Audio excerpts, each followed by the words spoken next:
welcome everyone to another Buzz Slayers interview. Today we are with Kelly Hancock of Born Soul. That's your artist. You go by Born Soul as the artist name. Born Soul Music. Yeah. And I want to thank you for doing this, first of all, man. I definitely, I want to talk about the new track that's coming up. It's not out yet. Right. But I also want to talk about was the Vibe King, the Vibe King EP. That was a dope record. I loved it, dude. Loads. I don't know if you could tell from the review, but I really listened to that thing like through and through. It was a sick record. You definitely got a bunch of different styles in there. I hear old school influences all over it, dude. You definitely have, but you have fresh influences too. But I'm kind of older, so I grew up with some classic stuff. So it's like I hear the old school influence in your style. I'm gonna start with Vibe Kings just because that's what's out right now. So that came out last year, technically 2020, the end of 2024. Right. It was a great record. So my first question I wanted to ask you is honestly, like I'm not because I'm not sure how it works and it's different for everybody. How do you go find beats from places, or do you produce your own stuff? How does that work? Well, I produce my own stuff. You do? Yeah. I do everything. Everything's in house. From mixing and mastering. You mix it? Yeah, I mixed it, mastered it. Yeah. What? So what do you use? What do you got? You got Pro Tools or like Logic Pro or something? I as far as the beats, I use Ableton Push. Oh, Ableton. Yeah, Ableton. That's dope.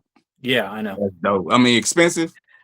Yeah, but very dope. Then I use Pro Tools, to drop everything in, mix and master. But yeah, everything is coming from in house. So wow, dude. So I am trying to work with some outside people, but I'm very finicky. So yeah, it's got to know be what I want. Yeah, it's just called. But you're an artist, dude. You got a little perfectionist in you. That's cool. But that's interesting because not everyone does it because not everyone can really do it, I guess. But you put the money in the time into learning those skills. You put the money into getting the right gear and the right software. I'm not super familiar with Ableton Push. I know Ableton Live, which is like the baby version of that, like the light version. And Ableton Live alone has some crazy, like, the synths and the keys and stuff, the tones they got, sick stuff, dude. It comes with a lot of cool beats. That's really interesting. I wasn't sure if you just found beats somewhere. So you produced the whole Vibe King EP. You produced that whole record. How long did it take? And then you record your vocals. So you have like a setup at home where you are to do everything. Correct. Wow. Yeah. So for Vibe King, how long did it take for you to like honestly to like really take to take that record and bring it from an idea to fruition with mixing? That's the thing. I mean, for you to produce, that's cool. That's awesome. You produce and then you do all the vocals and everything. You write your own hooks and choruses, like you put everything in there, and then to tackle the mix, that's where it's like, because dude, I mean, I've been doing this for 23 years. I've sat through a lot of mixing sessions and even mastering sessions and things like that, where it's like if you sit with a mix for too long, let's say you're mixing one track in a day, isn't it crazy how after like 6 hours or some shit, like 4 hours, you're just like, does this even sound good? I don't even know. You ever get that where you got to step out? Yeah, 4 hours is too long. I'm telling you that right now. My max is 2 hours. I can't. After 2 hours, I shut it down. I go on to something else. I go watch TV. I leave it alone for a good 5-6 hours. Yeah. So 2 hours is max. But the question you asked, how long did it take me? It took me like 7 months. Really? And it's because me and my partner, I shoot it to him for just the extra ears, because I can hear some things, but I'm like, does that sound right? So I shoot it to him. So we collab, and because he's currently a DJ too. So with his DJ ears and my engineering skills, I mean, it just comes together, and he can hear things and I can't hear things. So it's not just my ears, it's his ears too. So he's really good. You do. That's smart. That's smart. You gotta have that's a key factor you brought up too, because you got to bounce it off somebody. You have to bounce it off somebody you trust. Yeah. You trust their ears. You trust their audio. Because I can't imagine how how the process goes, or how hard it must be to. I mean, I'm sure it's super fun. I mean, this is your passion. I mean, you love doing it. I'm sure. I mean, I know it's fun, dude. But it's it's also frustrating, though, right? Like being able to put a whole, EP together, like that whole record album together, and just be like, all right, cool. Now that and so you write all the lyrics, you produce all the beats. Yeah, it's just everything is.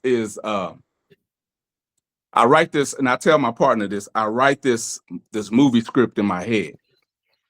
So, because I go by, just to give you a feedback, I go by the Vibe King.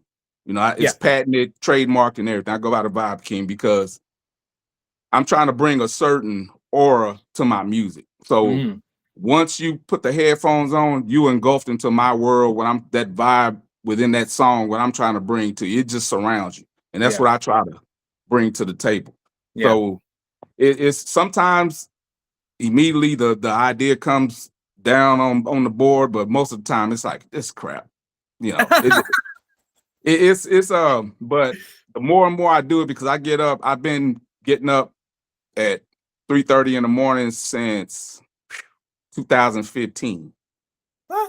Working with beats, working with just learning different things, studying, Wow. So I have experience in doing what I do. So that's what makes it a lot of fun and little bit easier for me to do the mixing and mastering, producing, recording, because I've been doing it for so long. But I've been, I put in the work to do it. You're training yourself. You've been training yourself, dude. A lot of, it's mainly, I can say this because it's locally. They refuse to use a reference track. You have to use a reference track.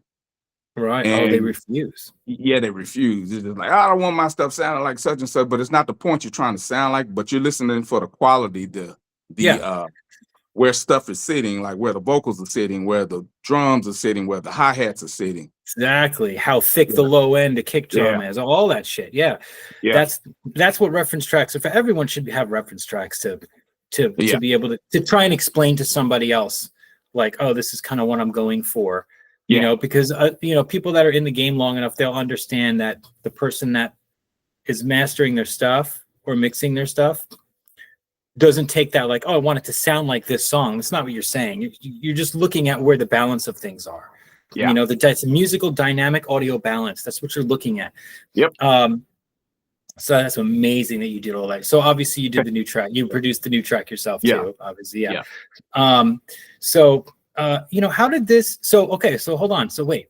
This is exciting. Sorry, I get all nerdy about this shit. I don't know why. No, it's all good. I love it, dude. I just like this kind of combo. But so you produce all your stuff, and then you have your setup at home where you lay down all the vocals and everything. And so for a record like Vibe King, do you wait till the whole thing is like all the songs are finished vocally, like, and then you get in and start mixing them? Or do you like do a track and then mix it, do a track and then mix it? And then in the end, that is a great question. What I do, I'm kind of weird with it. What I do is I drop all the beats in the Pro Tools from Ableton. I drop everything in. I mix down the beats. I mix down all the sounds, the melodies, everything. I get those ready to go. Then I come in and do the vocals on the back end. So you do that through Ableton? You do the vocals through Ableton again? And No, I do the vocals through Pro Tools. Okay, got it. Yeah, but I do all the pre-mixing of the music, the beats or whatever. I do all the pre-mixing in Ableton. Then I just bring them over, shoot it to the Pro Tools, and then mix down everything as far as the beats and melodies and stuff. And then I do the vocals after I know that's ready to go. Okay, so that's your process. So basically you make sure the beats are mixed before you even do the vocals. That's actually really smart, because a lot of people, you know how it is, a lot of people are going to jump right into vocals because they got the idea or whatever. Man, it's tough. It's tough doing it where the beat is not mixed, and then you try to do the vocals over unmixed. It's tough. Yeah, I would assume, I Yeah. would imagine that, having the beat mixed the way you want it Mm-hmm. will help give more fiery vocals. It will give you better There it vocal is. approach, because then like, because then you have the dynamic of the song, of the music itself, the production itself, and then you're like, all right, cool, I know exactly what to do here, what to do there. Yep. Meanwhile, if you have a track that's unmixed, if it can feel all over the place, and that's going to take away from your vocal performance. Yep. So that's another good tip. So it's kind of like, I'm like, this is cool because I didn't know any of this, obviously, but it's cool because it's cool because I could talk to you. You can talk shop about audio engineering, which is awesome, dude. Because you don't always get that when you do an interview. It's fun to be able to have someone that, there's plenty of bands that do a lot of stuff themselves, but I don't think a lot of artists or like bands and stuff do that, your kind of process, or actually even just mix or master their own stuff. Most bands at least send the master out, even if they're mixing their own shit. Yeah. But that's crazy. So how did this, so then when it comes to like, writing the lyrics, how do those come to you? Is it something where you listen to the beat and you write to the beat, or do you already have like lyrics kind of set and then you kind of write a beat to that? How does that work in terms of the writing? Well, I have to have the beat done first. To this day, I don't understand how people can pre-write something and then put that writing to the beat, because it's about feeling to me. So I wanted to ask you, how did you get into this? I mean, how did this all start for you? How did the creative mind get sparked, and when? It started I started as a DJ. Me and my partner, the partner I was just telling you about, that's currently my partner now. Mm-hmm. Him and I went to college together. He used to DJ in his apartment. So I knew I wanted to get into DJ. He already had the equipment. He said, then he said, man, you want to get on turntables, blah, blah, blah. So we became a tandem. So we did parties, right, blah, blah, blah. Make a long story short, got into, rap and, and hip hop, and really the hip hop, the whole culture, just the dirty backpack scene. I know you remember that, Souls of Mischief, Tribe Called Quest, De La Soul. Those are my people back then. I mean, so I tried to mimic that stuff, and I said, man, I need to start doing my own rhymes and stuff. So that's how I really got into it. Bought my first beat machine then. It was a little bitty Tascam. Yeah. It was like a 4-track Tascam. It was trash, but like I got on there to record with, or a beat machine. It was a beat machine. So I got on there, started trying to, do my little beats, and then back then cassette tapes was still in, so I used to record. It was trash. All this stuff was trash. But so to make a long story short, that's how you learn, though. Yeah, I learned. But to make a long story short, I was listening to one of my trash tapes at work. And my other partner, because it was 3 of us, but one of my partners passed away. Oh, sorry. And he's the one that funded like all my equipment and everything, Yeah.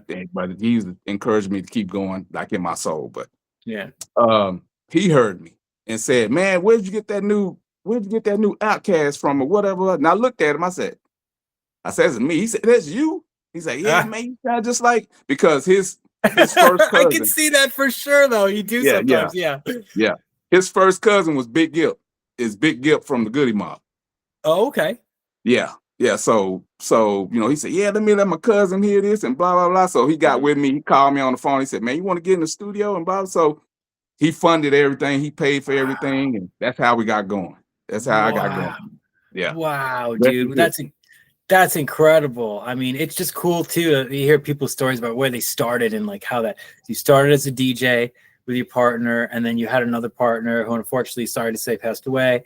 But then you kept going, and you learned the trade. You got into hip hop first, Tribe, 100%. I loved Tribe Called Quest.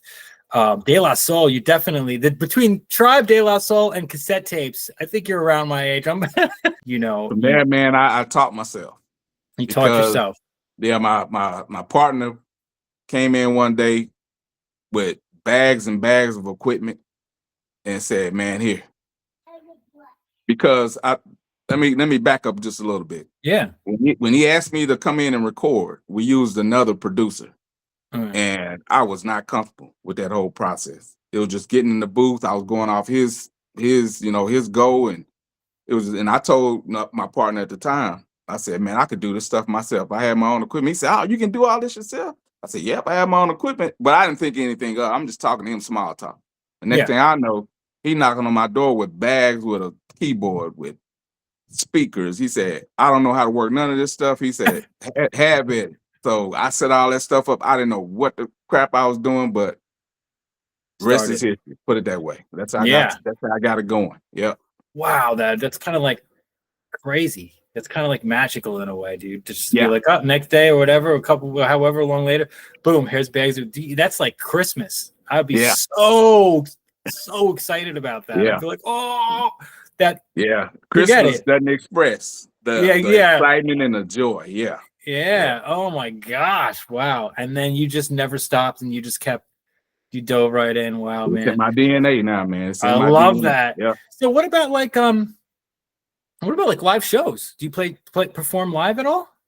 Oh man, live shows, yes. And it took me a while to find this community, but now I have my community. Shout out to Underground Voices here in Austin, Texas. Mm-hmm. I mean, the epitome of underground hip hop.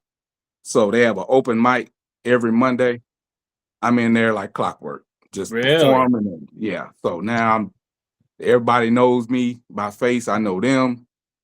Great community. I mean, it Austin has like several communities that I participate in, but Underground Voices, man, it's like it sets you up for success. Do bigger shows and performances and stuff like that. Yeah, that's crazy. I mean, I've heard that more than one other time about Austin in general and different styles of music too. You know, I interviewed a rock band maybe like a year ago or something, and you know, Austin, Texas, you know, and he was telling me basically the same thing, where like they would go to like, you know, it's like a community. After a while, everybody knows each other, and they push each other, and that's how you end up doing collabs and stuff like that with people. You ever get into that stuff? You ever do like a lot of collaborations or anything? I am now. Now that I got with Underground Voices, yes. I've just did a collab track with the DJ that actually DJs that whole open mic set. So I mean the track is crazy. I had to let you hear it. It's gonna go on his project, but it's what about like did you grow up in like a musical family or anything like that? Actually I did. My dad is a legendary singer here in Austin. So he's he used to be a part of a group called the Satellites. He was the lead singer. Yeah. That's crazy. So you did grow up in a music. So you know, maybe that was something that sparked a little bit. You bet your pops was always walking around the house singing and shit. Yeah. My dad, he kind of talks down on rap and hip hop, you know, but you know, he's a singer, so that's not real music, you know. Talk and blah blah blah, and you know this and that, and you know, but it's all good. So you do the live shows. You go and you do the open mic night. What was the name of that group again? The name of the community is Underground Voices. Underground. So you do Underground Voices every Monday like clockwork. That's awesome because you know. Do you find that I don't know? I guess as fun as recording. Actually, that's a great question. I love performing more than I like being in the studio. Wow. Perform. The crowds and all that stuff don't bother me one iota. I love doing stuff. Yeah. Wow. I love it. But when I get in the studio, it's like my nerves is like, is this gonna come out right? Am I gonna sound like stupid? Type thing. Right. Yeah. But you don't think about that when you're playing in front of people. You don't think, oh my goodness, is it gonna come out right? Nah. That's awesome, dude. Good. Always do that then. Keep doing that. Yeah. Because you know, the live stuff that you do when you open mic night every Monday night, that's also like, I think I like the way that you look at what you're doing, because I feel like you look at it like, how do I put this? I don't want to say you look at it like a business, but you kind of do in a way, of course, obviously, because you're professional at what you do. But the fact that you're playing the live open mic night, you found a great community. You're part of that community. You do it every Monday night like clockwork. You wake up every day 3:30 like clockwork. You train. Everything about what you're doing in terms of your mindset is all about determination. It's all about leveling up. And the only way to level up is to be persistent in anything that you're doing. So you're doing it right, dude. I mean, people can learn from this kind of shit, honestly. But anyway, all right. So I'm going to ask you one that is a toughie. You gave me some. Okay. But I wanted to know, if I were to ask you, not everyone likes this one, but if I was going to ask you what your top 5 musical influences of all time would be, what would you tell me? And they don't have to be like 1 through 5. 1, 2, 3. You don't have to be in order or anything like that. Just in general, maybe mom played records when you were growing up. Maybe something happened in college when you heard Tribe, and all of a sudden, shit, this is my, I want to do this. Like what kind of top 5 would be definitely Tribe. I'm gonna go from 1 to 5. Yeah, it's kind of hard starting from the bottom going up. So Tribe is number 1. Is my number Tribe 1 is number 1. Wow. Yeah, I have all their projects. I have everything of Tribe, man. Tribe is. I would say the group The Barge. The Barge. Yeah, I've never heard of them. You haven't heard The Barge? No. The Barge. You haven't heard of the group The Barge, the R&B group? Are they old school or? Yeah, they're the old school. The Barge. Wow, maybe I have heard them. I just don't recognize the name. Yeah, I say The Barge. I would say Outkast. Goody Mob. Number 4. Man, that's tough. I know. And then, because the last one has to be something like current, I'll go ahead and put, and this is gonna probably clash, but I would put Drake and Kendrick. And Kendrick? Slash. Number at the last, because that's just my new school. I just love what they do. Drake with the hits after hit, and Kendrick just with the spoken word type thing. I'm a spoken word type person, but I'm trying to do, hits at the same time. So are you like heavily involved with the overseeing of the videos and stuff, editing and all that shit? No.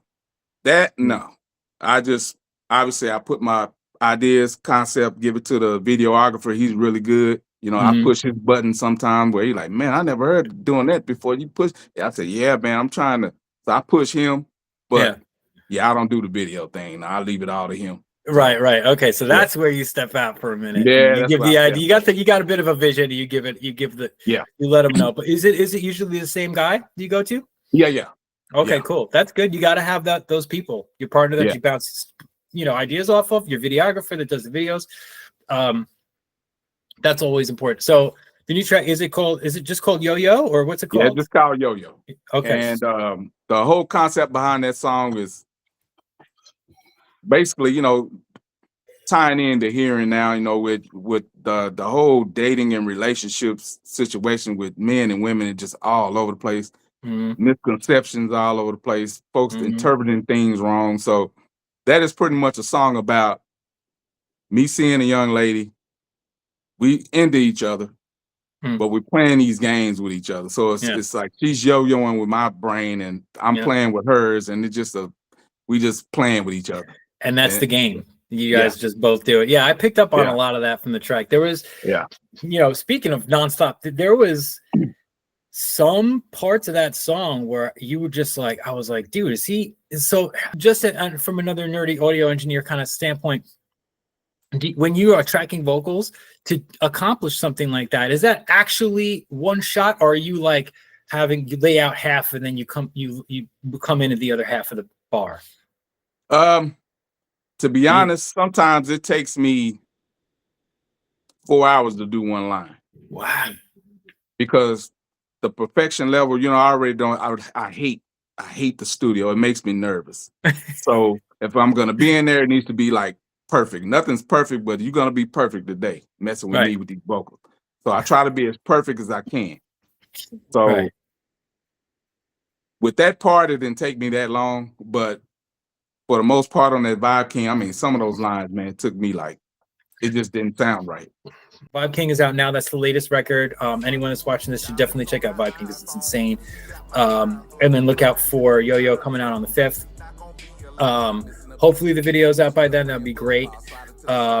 And you know, thank you for taking your time, dude. I really appreciate you telling me. Like, yeah, the freak, turn around, enjoy the woman, man. Never try to bend, try to grab her hand, try to understand. It's a struggle, man. My manipulators, that's the indicator. She a percolator, she a percolator. I'm the activator, I'm the activator now. I'm a lamp harder. She a lot smarter.